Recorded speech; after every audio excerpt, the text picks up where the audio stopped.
Hey everyone, so today I'm going to be addressing quite a bizarre issue that popped up, no pun intended, with my C5 Corvette's driver's side headlight shortly after I'd finished putting the car back together and also rebuilding both headlight assemblies this year due to the stripped gear. So I'm going to quickly show you what was going on. As you can see, both headlights move up and down just fine, but then the driver's side headlight wants to come back up halfway after going back down. I thought at first it was an electrical issue, but it seems to be more of a mechanical issue after doing some research and what looks to be a solution that I found on the forums.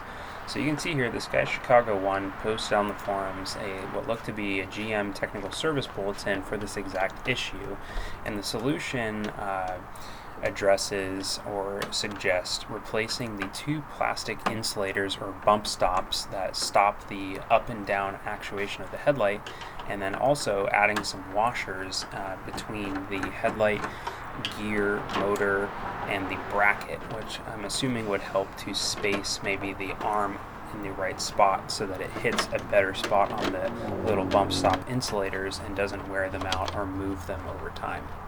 So I'm just starting by removing the headlight bezel and the headlight lid because I'm going to have to get down in underneath the headlight. And you'll see here in a second I also found some other things with this.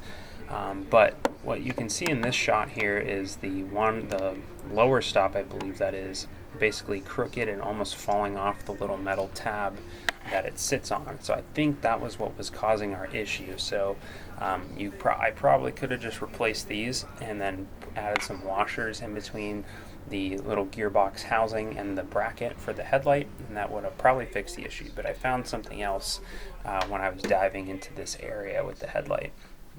So I pulled off the lower bump stop.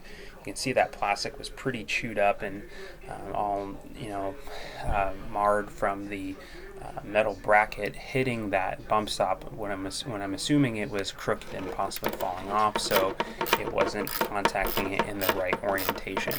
And that was what was telling the motor, I believe, I'm not an electrical guru, but I think the motor senses some type of resistivity and a higher amperage, so then that tells it when to stop when it hits that bump stop. So if it's slightly off, then it's going to move in a different way. What I also found that I'm showing here is that the headlight motor gearbox housing and the housing cover started to separate from when I rebuilt these and replaced the gear inside with a brass gear earlier this year. I used some clear RTV silicone to seal these in case I ever needed to open the gearbox housing back up, but clearly that wasn't strong enough to keep the cover and the housing together, so I'm going to have to replace that and reseal that as well. So first step was to get down in there, take that arm off, or the nut off, and then take the arm off the motor spindle or axle that moves the headlight up and down. This job wasn't difficult, but it was definitely a little bit tricky, especially if you have larger hands, to get your hands down in underneath the headlight to get the nuts off and the bolts off. Definitely want to do everything you can to not drop the nuts here, because once they fall down into the lower bumper area, it will definitely be hard to find them, so it's handy to have one of those telescoping magnet tools in case you do drop them. So I'm pulling the headlight motor and gearbox assembly out. As you can see, the gearbox came out separately and the gear and the cover wanted to stay with the little bracket. Pulled that off and I inspected the gear. There was no abnormal wear or wear of any kind on the brass gear, so that looked good. So what you can see here is I'm going to have to definitely clean this little cover up. There's a lot of dried silicone that I don't want impeding with the new glue that I'll be using, and also possibly causing some FOD issue in the gear if that were to ever have fallen off. So if you're rebuilding these headlight gear assemblies, don't use clear RTV silicone adhesive. It's just not strong enough. But I did want to use that in case I ever needed to open this back up. The repair kit with the brass gear comes with like a 2-part polyurethane epoxy that is supposed to be removable, but I didn't have enough, so I had to use this, and it didn't work out well. So because I did the brass gear replacement, I'm hoping I never have to open these up again. So I'm going to pack them pretty good with some more grease and then super glue them together. So this is the cover after cleaning it up as best as I could, cleaning it with some rubbing alcohol. So here's what I'll be using. So I'll be using some Super Lube synthetic grease to pack the gear a little bit more, just because I don't want to have to open this back up. And then I'm using this Super Glue Cyanocrylate Gorilla Glue that's like a gel form, so it doesn't run all over the place. I didn't want the glue getting into the gear area and possibly causing binding issues.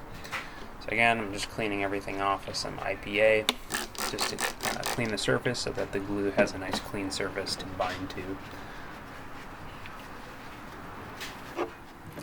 And I'm cleaning off the gearbox housing, the main housing attached to the motor, for the same reason. And then I'm going to start packing this with grease. I'm not trying to overfill it, because I know when we put the cover on, I don't want all of this squeeze out, and then having that also then affect the gluing process of the motor housing or gearbox housing and the cover. Just going to spread that nice and thin around. This should last pretty well for quite a while. I mean, the brass gear with all this grease and the worm gear should be a pretty robust setup. Getting the super glue ready, I'm going to apply slow little dabs around the perimeter of the cover, not trying to put a ton on here because I don't want too much squeeze out to squeeze into the gearbox area. And I can always go around the outside and seal the outside once this cures and solidifies. So I'm pressing that on there.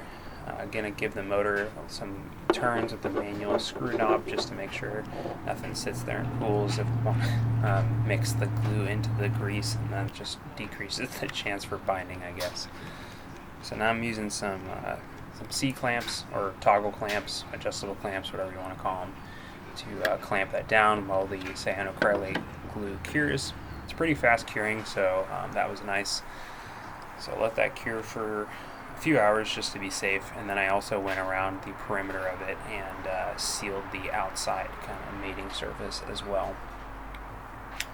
So this is a bunch of extra work. If you're having this issue with the headlight popping back up, you don't have to do this, but you will have to take off the motor to at least slide the washers in between the motor gearbox housing and the bracket for the headlight. So these are the replacement bump stop insulators, and they're quite the expensive little pieces of plastic. They seem to be discontinued from GM, and the only place I found them online was this place on eBay, and they were basically $8 each, and you paid $12 for shipping to ship. I bought 4 of these as a backup because I also did the other side as well. So that's pretty steep, and it was kind of a bummer to see that, especially if those get discontinued from that company that's selling them. So this could be a good candidate for a 3D printed replacement part. You just want to make sure that you get the right material so that it holds up to the force put on it by the arm when the headlight goes up and down. So now I'm sliding those new insulators into place on the metal tabs, making sure they kind of click in and have a nice firm attachment. So you can kind of see them down tucked in there. It's hard to get the camera to focus, but you can see the lower one or upper one there and then the lower one there. So those felt nice and firm on the tabs, so I was pretty confident that that would help us address this issue. So now came the tricky part of putting the motor and gearbox back on the bracket of the headlight while also trying to slide a washer in between the gearbox housing and the bracket. Took some finagling, but overall I got it. I just used some basic washers that I had laying in my hardware bin. No special washers. I think the technical service bulletin called out a part number for a washer. I don't think you need to do that. Just find a basic washer that's an average thickness at a hardware store and you should be good to go. So now that's all installed and back in the car. I'm giving it a quick once over to make sure I didn't leave any tools or anything, and so let's see what happens when I turn this. So what you can see is the headlights were working in opposite of each other. Passenger side would go up, driver's side would go down, vice versa. So I thought I had something backwards. There's no really way to plug the wire harness in backwards because it only fits one way.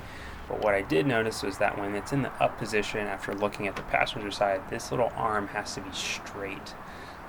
When I had it installed previously, it was kind of bent at a 90-degree angle, which was basically the position it should be in when it's lowered, which is why it was acting in opposite from the driver's side, or passenger side.